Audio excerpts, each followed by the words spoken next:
Well, today marks the end of an era and the start of a new one. For the first time in more than 50 years, Southwest Airlines will have assigned seating. Justin Jones, the airline's executive vice president of operations, is joining us from Midway Airport this morning to talk about the changes. Good morning, Justin. So tell us a bit more. What made Southwest change one of its most popular policies?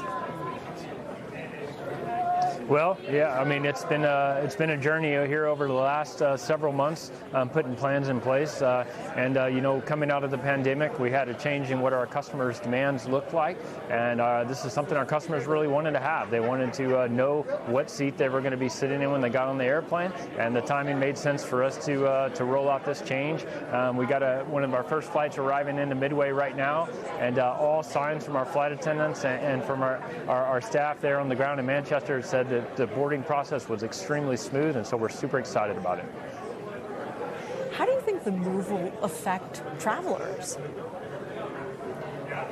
I think it'll be a lot smoother. You know, our open seating policy worked for a really long time, but it did add a little bit of stress. You know, had to get up early, you had to check in, you had to try and get as early of a boarding group as possible to get on the airplane.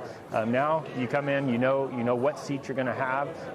If you depending on what product you buy, you can sit kind of anywhere in the airplane that you want with your family, with the friends that you're traveling with. And so far, again, from our flight attendants, they're telling us they've never seen a boarding process go as smooth as it's gone so far this morning. So we're really excited about this change. So you have another policy, Justin, that's going into effect today, this one affecting plus-size travelers. Can you tell us a bit more about that change?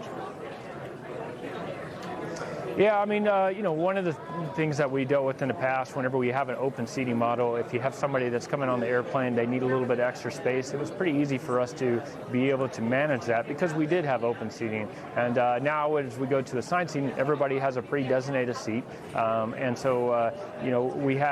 We have to plan for that a little bit ahead of time. So if someone needs additional space on the airplane, we're asking that they notify us, tell us that ahead of time so we can get it addressed before the passenger shows up to the airplane.